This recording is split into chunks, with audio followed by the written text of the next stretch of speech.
മലപ്പുറം വളാഞ്ചേരി നഗരസഭയിലെ കാട്ടിപ്പരുത്തി കറ്റട്ടിക്കുളം പരിസരത്ത് രാത്രിയുടെ മറവിൽ വൻതോതിൽ ഭക്ഷണാവശിഷ്ടങ്ങൾ തള്ളുന്നതായി പരാതി.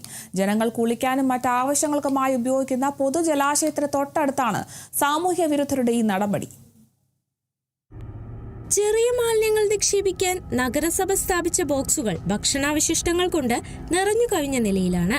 അതിനാൽ തെരുവു നായ്ക്കളും പക്ഷികളും ഈ മാലിന്യങ്ങൾ കടിച്ചുകീറി പരിസരമാകെ വിതറിയതോടെ പ്രദേശത്ത് കടുത്ത ദുർഗന്ധവും വമിക്കുകയാണെന്ന് നാട്ടുകാർ പറയുന്നു. വേനൽ കടുത്ത സാഹചര്യത്തിൽ ജലജന്യ രോഗങ്ങൾ പടരുമോ എന്ന ആശങ്കയിലാണ് പ്രദേശവാസികൾ. ഇന്ന് രാവിലെ ഒരു 11 മണിക്ക് അവിടെ വന്നപ്പോ നായ്ക്കൾ വട്ടം കൂടി തിന്നാണ്. അപ്പൊ അത് കിടക്കുന്നതാണ്. അന്നേരം വൈകുന്നേരം പോകുമ്പോ സാധനം കാണാനില്ല. രാവിലെ 11 മണിക്ക് വന്നപ്പോ എടുക്കേണ്ട നായ്ക്കൾ ഇത്തോളം കൂടിയിട്ടുണ്ട്. രാത്രി ആരും ഇവിടുന്ന് കൊടുത്തിട്ടത്. കറ്റടിക്കുളത്തെ ആശ്രയിക്കുന്നവരും കാൽനട യാത്രക്കാരും മൂക്കുപൊത്തി നടക്കേണ്ട അവസ്ഥയാണിവിടെ. പ്രദേശത്ത് നഗരസഭ സ്ഥാപിച്ച CCTVയിലെ ദൃശ്യങ്ങൾ പരിശോധിച്ച് മാലിന്യം തള്ളിയ വാഹനങ്ങളെയും വ്യക്തികളെയും ഉടൻ കണ്ടെത്തണമെന്നാണ് നാട്ടുകാരുടെ ആവശ്യം. സംഭവത്തിൽ നഗരസഭാ അധികൃതർക്കും പോലീസിനും പരാതി നൽകാനൊരുങ്ങുകയാണ് പ്രദേശവാസികൾ.